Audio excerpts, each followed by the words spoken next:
Hello friends, welcome to Vindhyacharya's kitchen. Friends, ಇವತ್ತು ನಾನು ಗೋಧಿ ಹಿಟ್ಟು ಮತ್ತು ಕಡಲೆ ಹಿಟ್ಟನ್ನು ಉಪಯೋಗಿಸಿಕೊಂಡು ಒಂದು ಟೇಸ್ಟಿಯಾದ ತಿಂಡಿಯನ್ನು ಮಾಡ್ತಾ ಇದ್ದೇನೆ. ಬೆಳಿಗ್ಗೆ ತಿಂಡಿಗೆ ಬೇಕಾದರೂ ಉಪಯೋಗಿಸ್ಬೋದು ಅಥವಾ ಸಂಜೆಗೆ ಬೇಕಾದರೂ ನೀವು ತಿಂಡಿಯಾಗಿ ಉಪಯೋಗಿಸ್ಬೋದು. ತಿನ್ನಲಿಕ್ಕೆ ತುಂಬ ಟೇಸ್ಟಿಯಾಗಿರ್ತದೆ. ಕೆಚಪ್ ಜೊತೆ ಅಥವಾ ಚಟ್ನಿ ಜೊತೆ ಇದು ತುಂಬ ಟೇಸ್ಟಿಯಾಗಿರ್ತದೆ. ಈ ಟೇಸ್ಟಿಯಾದ ತಿಂಡಿಯನ್ನು ಹೇಗೆ ಮಾಡೋದಂತ ನೋಡ್ಕೊಂಡು ಬರುವ. ಅದಕ್ಕಿಂತ ಮೊದಲು ನೀವು ನನ್ನ ಚಾನಲ್ಗೆ ಹೊಸಬರಾಗಿದ್ದರೆ ಅಥವಾ ಚಾನಲನ್ನು ಸಬ್ಸ್ಕ್ರೈಬ್ ಮಾಡದೆ ನೋಡ್ತಾ ಇದ್ದರೆ ಪ್ಲೀಸ್ ಚಾನಲನ್ನು ಸಬ್ಸ್ಕ್ರೈಬ್ ಮಾಡಿ. ಈಗ ಇದು ಹೇಗೆ ಮಾಡೋದಂತ ನೋಡ್ಕೊಂಡು ಬರುವ. ಫ್ರೆಂಡ್ಸ್, ನಾನು ಇಲ್ಲಿ ಒಂದು ಅಗಲವಾದ ಬೌಲನ್ನು ಇಟ್ಕೊಂಡಿದ್ದೇನೆ. ಇದಕ್ಕೆ ನಾನು ಗೋಧಿ ಹಿಟ್ಟನ್ನು ಹಾಕ್ಕೊಳ್ತಾ ಇದ್ದೇನೆ. ಇದಕ್ಕೆ ನಾನು 1.5 ಕಪ್ನಷ್ಟು ಗೋಧಿ ಹಿಟ್ಟನ್ನು ಹಾಕ್ಕೊಳ್ತಾ ಇದ್ದೇನೆ. ಈಗ ಇದಕ್ಕೆ ನಾನು ಸ್ವಲ್ಪ ಉಪ್ಪನ್ನು ಹಾಕ್ಕೊಳ್ತಾ ಇದ್ದೇನೆ. ರುಚಿಗೆ ತಕ್ಕಷ್ಟು ಉಪ್ಪನ್ನು ಹಾಕ್ಕೊಳ್ತಾ ಇದ್ದೇನೆ.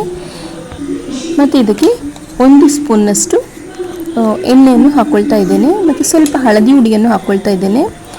ಒಂದು ಅರ್ಧ ಸ್ಪೂನ್ನಷ್ಟು ಅರಿಶಿನ ಪುಡಿಯನ್ನು ಹಾಕ್ಕೊಂಡಿದ್ದೇನೆ. ಮತ್ತು 1 ಸ್ಪೂನ್ನಷ್ಟು ಎಣ್ಣೆಯನ್ನು ಹಾಕ್ಕೊಂಡಿದ್ದೇನೆ. ಇಲ್ಲಿ ನಾನು ರಿಫೈನ್ಡ್ ಆಯಿಲನ್ನು ಹಾಕ್ಕೊಂಡಿದ್ದೇನೆ.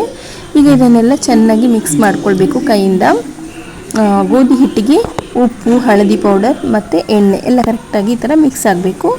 ಇದು ಸ್ವಲ್ಪ ಮಿಕ್ಸ್ ಆದಮೇಲೆ ಇದಕ್ಕೆ ನಾನೀಗ ನೀರನ್ನು ಹಾಕ್ಕೊಂಡು ಚಪಾತಿ ಹಿಟ್ಟಿನ ಹದಕ್ಕೆ ನಾನಿದನ್ನು ಕಲಿಸ್ಕೊಳ್ತೇನೆ. ನೋಡಿ, ಈ ಥರ ಫಸ್ಟು ಎಣ್ಣೆ ಎಲ್ಲ ಕರೆಕ್ಟಾಗಿ ಹಿಟ್ಟಿಗೆ ಮಿಕ್ಸ್ ಆಗುವಾಗೆ ನಾನು ಕಲಿಸ್ಕೊಳ್ತಾ ಇದ್ದೇನೆ. ಇದನ್ನು ನೀವು ಆದಷ್ಟು ಕೈಯಿಂದವೇ ಕಲಿಸ್ಕೊಂಡ್ರೆ ಒಳ್ಳೆಯದು. ಈಗ ಇದಕ್ಕೆ ಎಷ್ಟು ಬೇಕಷ್ಟು ಸ್ವಲ್ಪವೇ ನೀರು ಹಾಕ್ಕೊಂಡು ನಾವು ಚಪಾತಿಗೆಲ್ಲ ಹೇಗೆ ಕಲಿಸ್ಕೊಳ್ತೇವೆ ಹಿಟ್ಟನ್ನು, ಅದೇ ಥರ ಚಪಾತಿ ಹಿಟ್ಟಿನ ಹದಕ್ಕೆ ಇದನ್ನು ನಾವು ಕಲಿಸ್ಕೊಳ್ಬೇಕು. ಈ ಥರ ಚುರ್ಚುರಿ ನೀರು ಹಾಕ್ಕೊಂಡು ಕಲಿಸ್ಕೊಂಡ್ರೆ ನಮಗೆ ಕನ್ಸಿಸ್ಟೆನ್ಸಿ ಕರೆಕ್ಟಾಗಿ ಸಿಗ್ತದೆ. ಮತ್ತು ಪುನಃ ಹಿಟ್ಟು ಹಾಕ್ಕೊಳ್ಳೋದು, ನೀರು ಹಾಕ್ಕೊಳ್ಳೋದು, ಹಿಟ್ಟು ಹಾಕೊಳ್ಳೋದು ಆ ಥರ ಆಗೋದಿಲ್ಲ. ಅದಕ್ಕೆ ಸ್ವಲ್ಪವೇ ನೀರು ಹಾಕ್ಕೊಂಡು ಕಲಿಸ್ಕೊಂಡ್ರೆ ಆಯಿತು. ಮತ್ತು ಸ್ವಲ್ಪ ಬೇಕಾದರೆ ಕೈಗೆ ಒಂಚೂರು ಎಣ್ಣೆ ತಾಗಿಸ್ಕೊಂಡು ಕಲಿಸ್ಕೊಂಡ್ರೆ ನೋಡಿ ಇಷ್ಟು ನೀಟಾಗಿ ಬರ್ತದೆ. ಒಂದ್ಸಲ ಎಲ್ಲ ಹಿಟ್ಟು ಕಲಸಿ ಆದಮೇಲೆ ಒಂದು ಅರ್ಧ ಸ್ಪೂನಷ್ಟು ಎಣ್ಣೆಯನ್ನು ಕೈಗೆ ಹಾಕ್ಕೊಂಡು ಕಲಿಸಿದರೆ ಈ ಥರ ನೀಟಾಗಿ ಬರ್ತದೆ. ನೋಡಿ, ಈ ಥರ ಚೆನ್ನಾಗಿ ಇದನ್ನು ನಾನು ಕಲಿಸ್ಕೊಳ್ತಾ ಇದ್ದೇನೆ. ಇದು ತುಂಬ ಸಾಫ್ಟಾಗೂ ಆಗಲಿಲ್ಲ, ತುಂಬ ಗಟ್ಟಿಯಾಗೂ ಆಗಲಿಲ್ಲ, ಮೀಡಿಯಮ್ ಸಾಫ್ಟಲ್ಲಿ ನಾನು ಇದನ್ನು ಕಲಿಸ್ಕೊಂಡಿದ್ದೇನೆ. ನೋಡಿ, ರೆಡಿಯಾಗಿದೆ. ನೋಡಿ, ಮೀಡಿಯಮ್ ಸಾಫ್ಟ್ ಉಂಟು, ತುಂಬ ಗಟ್ಟಿನೂ ಇಲ್ಲ, ತುಂಬ ಸಾಫ್ಟು ಇಲ್ಲ. ಈಗ ಇದನ್ನು ಮುಚ್ಚಿಟ್ಕೊಳ್ತೇನೆ. ಅಷ್ಟೊತ್ತು ನಾವು ಇನ್ನೊಂದು ಹಿಟ್ಟನ್ನು ರೆಡಿ ಮಾಡಿಕೊಳ್ಳೋ. ಇಲ್ಲಿ ನಾನು 1 ಕಪ್ನಷ್ಟು ಕಡಲೆ ಹಿಟ್ಟನ್ನು ತಗೊಂಡಿದ್ದೇನೆ. ರುಚಿಗೆ ತಕ್ಕಷ್ಟು ಉಪ್ಪನ್ನು ಹಾಕ್ಕೊಳ್ತಾ ಇದ್ದೇನೆ. ಮತ್ತು ಸ್ವಲ್ಪ ಓಮದ ಕಾಳನ್ನು ಹಾಕ್ಕೊಳ್ತಾ ಇದ್ದೇನೆ. ಈ ಥರ ಕೈಯಲ್ಲೇ ಸ್ವಲ್ಪ ಕ್ರಷ್ ಮಾಡಿಕೊಂಡು ಹಾಕ್ಕೊಳ್ತಾ ಇದ್ದೇನೆ, ಅಥವಾ ಹಾಗೆ ಬೇಕಾದರೂ ಹಾಕ್ಕೊಳ್ಬೋದು. ಒಂದು 1/4 ಸ್ಪೂನಷ್ಟು ಓಮದ ಕಾಳನ್ನು ಹಾಕ್ಕೊಂಡ್ರೆ ಸಾಕು. ಈಗ ಇದನ್ನು ಒಂದ್ಸಲ ಮಿಕ್ಸ್ ಮಾಡಿಕೊಂಡೆ. ಈಗ ಇದಕ್ಕೆ ಸ್ವಲ್ಪ ನೀರು ಹಾಕ್ಕೊಂಡು ಕಲಿಸ್ಕೊಳ್ತೇನೆ. ಇದು ನಮಗೆ ತುಂಬ ಗಟ್ಟಿ ಆಗಲಿಕ್ಕಿಲ್ಲ, ತುಂಬ ನೀರಾಗಲಿಕ್ಕಿಲ್ಲ, ಮೀಡಿಯಮ್ ಅಂದರೆ ಸ್ವಲ್ಪ ಅಂದರೆ ನಾವು ದೋಸೆ ಹಿಟ್ಟಿಗೆಲ್ಲ ಕಲಿಸ್ತಾ ಅದಕ್ಕಿಂತ ಗಟ್ಟಿಯಾಗಿರಬೇಕು. ಮತ್ತು ತುಂಬ ನೀರಾಗೂ ಇರಬಾರ್ದು, ಆ ಥರ ಇದನ್ನು ಕಲಿಸ್ಕೊಳ್ಬೇಕು. ಅದಕ್ಕೆ ಸ್ವಲ್ಪ ನೀರು ಹಾಕ್ಕೊಂಡು ಕಲಿಸ್ತಾ ಇದ್ದೇನೆ. ನೋಡಿ, ಇಷ್ಟು ಕನ್ಸಿಸ್ಟೆನ್ಸಿ ಇರಬೇಕು. ಇದಕ್ಕಿಂತ ನೀರು ಮಾಡಲಿಕ್ಕೆ ಹೋಗಬೇಡಿ. ಒಂದು ವೇಳೆ ಏನಾದರೂ ನೀರು ಆದರೆ ಇದಕ್ಕೆ ಸ್ವಲ್ಪ ಹಿಟ್ಟನ್ನು ಹಾಕ್ಕೊಂಡು ಗಟ್ಟಿ ಮಾಡ್ಕೊಳ್ಳಿ. ನೋಡಿ, ಈ ಥರ ಸ್ವಲ್ಪ ಗಟ್ಟಿಯಾಗಿ ನಾವು ಕಡಲೆ ಹಿಟ್ಟನ್ನು ಕಲಿಸ್ಕೊಳ್ಬೇಕು. ಮತ್ತು ಚೆನ್ನಾಗಿ ಗಂಟುಗಳಿಲ್ಲದಾಗಿ ನಾವು ಇದನ್ನು ಕಲಿಸ್ಕೊಳ್ಬೇಕು. ನೋಡಿ, ಈ ಥರ ನಾನು ಚೆನ್ನಾಗಿ ಕಲಿಸ್ಕೊಂಡಿದ್ದೇನೆ. ಇಷ್ಟೇ ಇದ್ದರೆ ಸಾಕು, ಇದಕ್ಕಿಂತ ನೀರು ಮಾಡಲಿಕ್ಕೆ ಹೋಗಬೇಡಿ. ಇದಕ್ಕೆ ನಾನು ಸ್ವಲ್ಪ ಶುಂಠಿಯನ್ನು ಸಣ್ಣಗೆ ಹೆಚ್ಚಿ ಹಾಕ್ಕೊಂಡಿದ್ದೇನೆ. ಸಣ್ಣಗೆ ಹೆಚ್ಚಿದ 1 ಹಸಿಮೆಣಸಿನಕಾಯನ್ನು ಹಾಕ್ಕೊಂಡಿದ್ದೇನೆ, ಅರ್ಧ ನೀರುಳ್ಳಿ, ಮತ್ತು 1 ಕಪ್ನಷ್ಟು ಕ್ಯಾರೆಟ್, 1 ಕಪ್ನಷ್ಟು ಕ್ಯಾಪ್ಸಿಕಮ್, ಮತ್ತು ಸ್ವಲ್ಪ ಹಳದಿ ಪೌಡರು, ಮತ್ತು ಸ್ವಲ್ಪ ಗರಂ ಮಸಾಲ ಪೌಡರ್, ಮತ್ತು ಸ್ವಲ್ಪ ಚಾಟ್ ಮಸಾಲ ಪೌಡರ್, ಮತ್ತು 1 ಕಪ್ನಷ್ಟು ಕೊತ್ತಂಬರಿ ಸೊಪ್ಪು, ಸಣ್ಣಗೆ ಹೆಚ್ಚಿದ ಕೊತ್ತಂಬರಿ ಸೊಪ್ಪು. ಇದನ್ನೆಲ್ಲ ಹಾಕಿ ಚೆನ್ನಾಗಿ ಈಗ ನಾನು ಇದನ್ನು ಮಿಕ್ಸ್ ಮಾಡ್ಕೊಳ್ತೇನೆ. ಒಂದು ವೇಳೆ ನೀರು ಆದರೆ ಸ್ವಲ್ಪ ಹಿಟ್ಟು ಹಾಕ್ಕೊಂಡು ಗಟ್ಟಿ ಮಾಡಿಕೊಳ್ಳಿ. ಇದು ತುಂಬ ನೀರು ಆಗಬಾರ್ದು, ಅದಕ್ಕೋಸ್ಕರ. ಈಗ ಇದನ್ನು ಚೆನ್ನಾಗಿ ಕಲಿಸ್ಕೊಂಡಿದ್ದೇನೆ. ಅಂದರೆ ನಾವು ಹಾಕಿದ ಮಸಾಲೆಗಳು ಮತ್ತು ಈ ವೆಜಿಟೇಬಲ್ಸ್ ಎಲ್ಲ ಈ ನಮ್ಮ ಕಡಲೆ ಹಿಟ್ಟಿನ ಮಿಶ್ರಣದೊಟ್ಟಿಗೆ ಚೆನ್ನಾಗಿ ಮಿಕ್ಸ್ ಆಗಬೇಕು. ಆ ಥರ ಇದನ್ನು ಚೆನ್ನಾಗಿ ಕಲಿಸ್ಕೊಳ್ಬೇಕು. ನೋಡಿ, ಇದಕ್ಕಿಂತ ಸ್ವಲ್ಪ ಗಟ್ಟಿ ಆಗಬೇಕು. ನಾನು ಮಾಡ್ಕೊಳ್ಳೋಕೆ ಇದಕ್ಕೆ ಒಂಚೂರು ಹಿಟ್ಟು ಹಾಕ್ಕೊಂಡು ಇನ್ನೂ ಸ್ವಲ್ಪ ಗಟ್ಟಿ ಮಾಡಿಕೊಂಡಿದ್ದೇನೆ. ಇಷ್ಟು. ಈಗ ಇದನ್ನು ತೆಗೆದಿಟ್ಕೊಳ್ತೇನೆ. ಈಗ ನಮ್ಮದಿಲ್ಲಿ ಚಪಾತಿ ಹಿಟ್ಟು ನೋಡಿ ಸ್ವಲ್ಪ ಹೊತ್ತಾಗಿದೆ ಅಲ್ಲ, ಸ್ವಲ್ಪ ಸಾಫ್ಟ್ ಆಗಿದೆ. ಈಗ ಇದನ್ನು ಉಂಡೆ ಮಾಡ್ಕೊಳ್ಬೇಕು. ನೀವು ದೊಡ್ಡ ದೊಡ್ಡ ಚಪಾತಿ ಲಟ್ಟಿಸೋದಾದರೆ ದೊಡ್ಡ ಉಂಡೆ ಆ ಥರ ಈ ಥರ ಒಂದು 3 ಉಂಡೆಗಳನ್ನು 3ರಿಂದ 4 ಉಂಡೆಗಳನ್ನು ಇದನ್ನು ಮಾಡ್ಕೊಳ್ಬೋದು. ಈ ಥರ ಇದರಿಂದ ಉಂಡೆಗಳನ್ನು ಮಾಡ್ಕೊಳ್ತೇನೆ.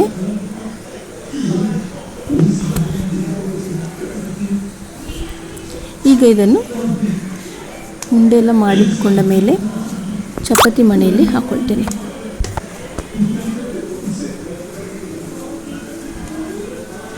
ಈ ಥರ ನೋಡಿ ಗಂಟುಗಳಿಲ್ಲ ಅಂದರೆ ಸೀಲ್ಗಳೆಲ್ಲ ಇರೋದಾಗೆ ಕ್ಲೀನಾಗಿ ನಾವು ಇದನ್ನು ಕಲಸ್ಕೊಂಡು ಉಂಡೆ ಮಾಡ್ಕೊಳ್ಬೇಕು. ಸೀಲ್ ಇರಬಾರ್ದು. ಕರೆಕ್ಟಾಗಿ ಕೈಯಲ್ಲಿ ಇನ್ನೊಂದು ಸಲ ಮಿಕ್ಸ್ ಮಾಡ್ಕೊಂಡು ಈ ಥರ ಉಂಡೆ ಮಾಡ್ಕೊಂಡಿದ್ದೇನೆ. ಈಗ ಇದನ್ನು ನಾವು ಚಪಾತಿ ಲಟ್ತೇವಲ್ಲ ಅದೇ ಥರ ಹಿಟ್ಟಿಗೆ ಮುಳುಗಿಸ್ಕೊಂಡು ಚಪಾತಿ ಲಟ್ಟಿಸಿದ ಹಾಗೆ ಲಟ್ಟಿಸ್ಕೊಳ್ಬೇಕು. ಸ್ವಲ್ಪ ನಾವು ಚಪಾತಿಗೆ ರೌಂಡ್ ಲಟ್ಟಿಸ್ತೇವಲ್ಲ, ಇದನ್ನು ಸ್ವಲ್ಪ ಉದ್ದ ಶೇಪಲ್ಲಿ ನಾವು ಲಟ್ಟಿಸ್ಕೊಳ್ಬೇಕು. ಈ ಥರ ಉದ್ದಕ್ಕೆ ಲಟ್ಟಿಸ್ಕೊಂಡ್ಮೇಲೆ ನಾವು ಕಡಲೆ ಹಿಟ್ಟಿನ ಮಿಶ್ರಣ ರೆಡಿ ಮಾಡಿದ್ದೇವಲ್ಲ ಅದನ್ನು ಇದಕ್ಕೆ ಹಾಕ್ಕೊಳ್ಬೇಕು. ನೋಡಿ, ಇದಕ್ಕೆ ನಾನು ಎಷ್ಟು ಹಾಕ್ಕೊಂಡಿದ್ದೇನೆ ಅಷ್ಟು ಹಾಕ್ಕೊಳ್ಳಿ. ಒಂದು 3ರಿಂದ 4 ಸ್ಪೂನ್ನಷ್ಟು ಈ ಕಡಲೆ ಹಿಟ್ಟಿನ ಮಿಶ್ರಣವನ್ನು ಹಾಕ್ಕೊಳ್ಬೇಕು. ನೀವು ಇದಕ್ಕೆ ಈಗ ಇದನ್ನು ಆಚೆ ಸೈಡಿಂದ ಒಮ್ಮೆ ಫೋಲ್ಡ್ ಮಾಡಿ, ಈಚೆ ಸೈಡಿಂದ ಫೋಲ್ಡ್ ಮಾಡಿ ಆ ಕಡಲೆ ಹಿಟ್ಟಿನ ಮಿಶ್ರಣವನ್ನು ಕವರ್ ಮಾಡಬೇಕು.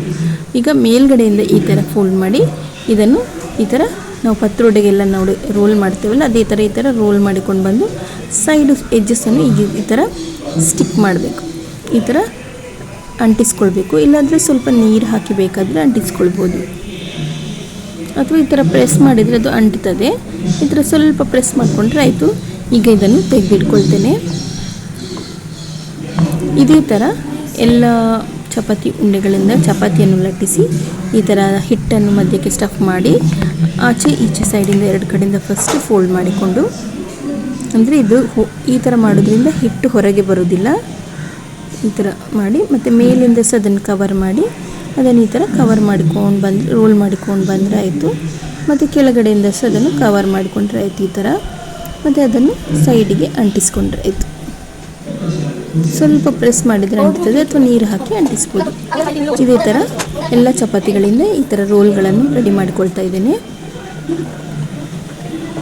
ಈಗ ಇಲ್ಲಿ ಒಂದು ಪಾತ್ರೆಯಲ್ಲಿ ನೀರು ಹಾಕ್ಕೊಳ್ತಾ ಇದ್ದೇನೆ. ಒಂದು 1/4 ವಾಶಿ ಅಂದರೆ 1.5 ಕಪ್ನಷ್ಟು ನೀರನ್ನು ಹಾಕ್ಕೊಂಡಿದ್ದೇನೆ. ಈಗ ನೀರು ಸ್ವಲ್ಪ ಬಿಸಿ ಆಗಲಿಕ್ಕೆ ಗ್ಯಾಸ್ ಆನ್ ಮಾಡಿಟ್ಟಿದ್ದೇನೆ. ಮತ್ತು ಇಲ್ಲಿ ಸ್ಟೀಮ್ ಮಾಡಲಿಕ್ಕೆ ಒಂದು ಪಾತ್ರೆಯಲ್ಲಿ ಈ ಥರ ಎಣ್ಣೆಯನ್ನು ಸವರಿಕೊಳ್ತಾ ಇದ್ದೇನೆ. ಅಲ್ಲಿ ರಿಫೈನ್ಡ್ ಆಯಿಲನ್ನು ಸವರಿಕೊಂಡಿದ್ದೇನೆ. ಈಗ ನೀರು ಒಂದು ಸ್ವಲ್ಪ ಬಿಸಿಯಾದ ಕೂಡಲೇ ಈ ಪಾತ್ರೆಯನ್ನು ಇಟ್ಟು ಎಣ್ಣೆನ ಕರೆಕ್ಟಾಗಿ ನಾವು ಸೈಡಿಗೆಲ್ಲ ಸವರಿಕೊಳ್ಬೇಕು. ಈಗ ನಾವು ಮಾಡಿಟ್ಟುಕೊಂಡ ಚಪಾತಿಯ ರೋಲ್ಗಳನ್ನು ಇದರಲ್ಲಿ ಇಡಬೇಕು. ಈ ಥರ ಇಟ್ಟುಕೊಂಡು ನಾನಿಲ್ಲಿ 4 ರೋಲ್ಗಳನ್ನು ಮಾಡಿದ್ದೆ. ಈ ಥರ ಇಟ್ಕೊಂಡು ಮುಚ್ಚಳ ಮುಚ್ಚಿ ಒಂದು 25 ನಿಮಿಷ ಇದನ್ನು ಕುಕ್ ಮಾಡಿಕೊಳ್ಬೇಕು. ನೋಡಿ, 25 ನಿಮಿಷ ಆಗಿದೆ. ಇದು ಚೆನ್ನಾಗಿ ಕುಕ್ ಆಗಿದೆ. ಒಂದು ವೇಳೆ ಒಳಗೆ ಒಂಚೂರು ಹಸಿಯಾಗಿ ಇದ್ದರೂ ಪರವಾಗಿಲ್ಲ, ನಾವು ಇನ್ನೊಂದು ಸಲ ಅದನ್ನು ಫ್ರೈ ಮಾಡ್ಕೊಳ್ಳೋದ್ರಿಂದ ಅದೇನು ತೊಂದರೆ ಇಲ್ಲ. 25 ನಿಮಿಷದಲ್ಲಿ ಇದು ಕರೆಕ್ಟಾಗಿ ಕುಕ್ ಆಗ್ತದೆ. ಈಗ ಸ್ವಲ್ಪ ತಣ್ಣಗಾಗಲಿಕ್ಕೆ ಬಿಡಬೇಕು. ಆ ಥರ ಬಿಸಿಯೇ ತೆಗಿಬಾರ್ದು, ತೆಗೆದ್ರೆ ಅದು ಕೆಳಗೆ ಅಂಟ್ಕೊಳ್ತದೆ. ಸ್ವಲ್ಪ ಒಂದು 5 ನಿಮಿಷ ತಣ್ಣಗಾಗಲಿಕ್ಕೆ ಬಿಟ್ಟರೆ ಸಾಕು. 5 ನಿಮಿಷ ಆದಮೇಲೆ ಇದನ್ನು ನಾನು ತೆಗೆದುಕೊಂಡಿದ್ದೇನೆ.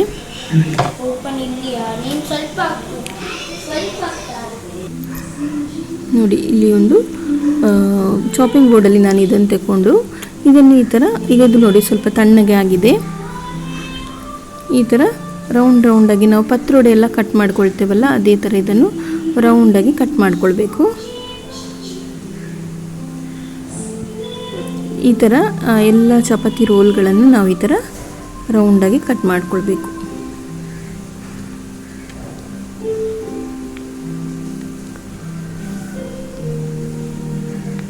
ಈ ಥರ ನಿಧಾನಕ್ಕೆ ತುಂಬ ತೆಳುವಾಗಿ ಕಟ್ ಮಾಡ್ಕೊಳ್ಳಿಕ್ಕೆ ಹೋಗಿ ಮೀಡಿಯಮ್ ಈಗ ನಾನು ಮಾಡಿದ್ದೇನಲ್ಲ ಅಷ್ಟು ಸಾಕು. ನಾವು ಪತ್ರೊಡೆ ಎಲ್ಲ ಹೇಗೆ ಕಟ್ ಮಾಡ್ತೇವೆ ಅಷ್ಟೇ ಮಾಡಿದರೆ ಸಾಕು. ಈ ಥರ ಎಲ್ಲ ರೋಲ್ಗಳನ್ನು ನಾನು ಕಟ್ ಮಾಡಿ ಇಟ್ಕೊಂಡೆ. ಈಗ ಮೊದಲಿಗೆ ಒಂದು ಕಾವಲಿಯನ್ನು ತಗೊಂಡಿದ್ದೇನೆ. ಅದಕ್ಕೆ ನಾನು ಒಂದು 2 ಸ್ಪೂನಷ್ಟು 2ರಿಂದ 3 ಸ್ಪೂನಷ್ಟು ರಿಫೈನ್ಡ್ ಆಯಿಲನ್ನು ಹಾಕ್ಕೊಂಡಿದ್ದೇನೆ. ನೀವು ಸ್ವಲ್ಪ ಜಾಸ್ತಿ ಬೇಕಾದರೂ ಹಾಕ್ಕೊಳ್ಬೋದು. ನಾನು ಸ್ವಲ್ಪ ಕಡಿಮೆ ಹಾಕ್ಕೊಂಡಿದ್ದೇನೆ. ಇನ್ನೂ ಜಾಸ್ತಿ ಹಾಕ್ಕೊಂಡ್ರೆ ಇನ್ನೂ ಟೇಸ್ಟ್ ಚೆನ್ನಾಗಿ ಬರ್ತದೆ. ಈಗ ಇದಕ್ಕೆ ನಾನು ಒಂದು ಅರ್ಧ ಸ್ಪೂನಷ್ಟು ಜೀರಿಗೆಯನ್ನು ಹಾಕ್ಕೊಳ್ತಾ ಇದ್ದೇನೆ. ಎಣ್ಣೆ ಸ್ವಲ್ಪ ಬಿಸಿಯಾಗಲಿ. ಜೀರಿಗೆ ಅಲ್ಲ, ಸಾಸಿವೆಯನ್ನು ಹಾಕ್ಕೊಳ್ತಾ ಇದ್ದೇನೆ. ಎಣ್ಣೆ ಬಿಸಿಯಾದ ಕೂಡಲೇ ನೋಡಿ, ಎಣ್ಣೆ ಬಿಸಿ ಆಗ್ತಾ ಬಂತಲ್ಲ. ಈಗ ಇದಕ್ಕೆ ನಾನು ಒಂದು ಅರ್ಧ ಸ್ಪೂನಷ್ಟು ಸಾಸಿವೆಯನ್ನು ಹಾಕ್ಕೊಳ್ತಾ ಇದ್ದೇನೆ. ಸಾಸಿವೆ ಹಾಕ್ಕೊಂಡ್ಮೇಲೆ ಇದನ್ನೊಂಚೂರು ಈ ಥರ ಮಿಕ್ಸ್ ಮಾಡ್ಕೊಳ್ಬೇಕು. ಸಾಸಿವೆ ಎಲ್ಲ ಸ್ವಲ್ಪ ಪಟ ಆಗಲಿಕ್ಕೆ ಸ್ಟಾರ್ಟ್ ಆದಮೇಲೆ ನಾವು ಕರಿಬೇವಿನ ಸೊಪ್ಪನ್ನು ಹಾಕ್ಕೊಳ್ಬೇಕು. ಇಲ್ಲಿ ನಾನು ಸ್ವಲ್ಪ ಒಂದು 6ರಿಂದ 7 ಕರಿಬೇವಿನ ಸೊಪ್ಪನ್ನು ಹಾಕ್ಕೊಂಡಿದ್ದೇನೆ.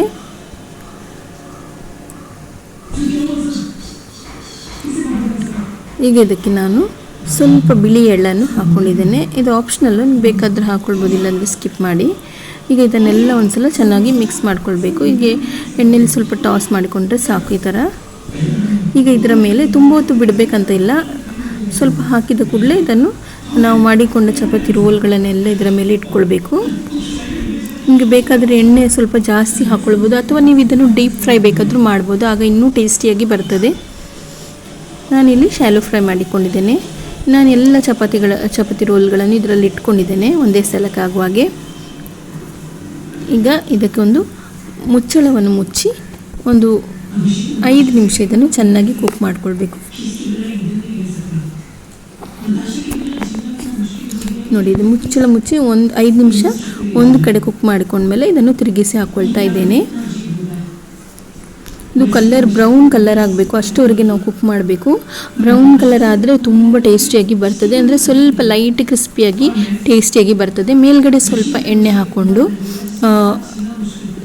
ನಾವು ಇದನ್ನು ಕುಕ್ ಮಾಡ್ಕೊಳ್ಬೇಕಾಗ್ತದೆ. ಒಂದು ಕಡೆ ತಿರುಗಿಸಿದ ಮೇಲೆ ಮೇಲ್ಗಡೆ ಸ್ವಲ್ಪ ಎಣ್ಣೆ ಹಾಕ್ಕೊಂಡು ಇದೇ ಥರ ನೋಡಿ, ಮಿಡ್ಲಲ್ಲೆಲ್ಲ ನೋಡಿ ಬ್ರೌನ್ ಕಲರ್ ಆಗಿದೆಲ್ಲ, ಆ ಥರ ಆದರೆ ತುಂಬ ಟೇಸ್ಟ್ ಒಳ್ಳೆಯದಾಗಿ ಬರ್ತದೆ. ಇದೇ ಥರ ಈಗ ನಾನು ಇನ್ನೊಂದು 5-10 ನಿಮಿಷ ಇದನ್ನು ಕಾಯಿಸ್ಕೊಳ್ತೇನೆ. ಈಗ ಇದನ್ನು ನಾನು ಮುಚ್ಚಳ ಮುಚ್ಚದೆ ಓಪನ್ ಇಟ್ಟು ಕಾಯಿಸ್ಕೊಂಡಿದ್ದೇನೆ. ನೋಡಿ ಫ್ರೆಂಡ್ಸ್, 10 ನಿಮಿಷ ಆದಮೇಲೆ ತೆಗೆದಿದ್ದೇನೆ. ತಣ್ಣಗಾದ್ಮೇಲೆ ಅಂತೂ ತುಂಬ ಕ್ರಿಸ್ಪಿಯಾಗಿರ್ತದೆ ಮೇಲ್ಗಡೆ, ಒಳಗಡೆ ಆ ಕಡಲೆ ಹಿಟ್ಟಿನ ಮಿಶ್ರಣ ಸಾಫ್ಟ್ ಆಗಿರ್ತದೆ ಮತ್ತು ಚೆನ್ನಾಗಿ ಕುಕ್ ಆಗಿದೆ. ಇದನ್ನು ಈ ಕೆಚಪ್ ಜೊತೆ ಅಥವಾ ಚಟ್ನಿ ಜೊತೆ 2 ಜೊತೆ ಸಹ ಇದು ಒಳ್ಳೆಯದಾಗ್ತದೆ. ತುಂಬ ಟೇಸ್ಟಿಯಾಗಿರ್ತದೆ. ಒಂದು ಸ್ವಲ್ಪ ಡಿಫ್ರೆಂಟ್ ಆದ ರೆಸಿಪಿ, ಒಮ್ಮೆ ಟ್ರೈ ಮಾಡಿ. ಹಾಗೆ ನನ್ನ ರೆಸಿಪೀಸ್ ಎಲ್ಲ ನಿಮಗೆ ಇಷ್ಟ ಆಗಿದ್ದರೆ ನನ್ನ ಚಾನಲನ್ನು ಲೈಕ್, ಶೇರ್ ಮತ್ತು ಸಬ್ಸ್ಕ್ರೈಬ್ ಮಾಡಿ. ಮತ್ತು ಹೇಗೆ ಆಯಿತು ಅಂತ ಹೇಳೋದನ್ನು ಮರಿಬೇಡಿ. Thanks for watching.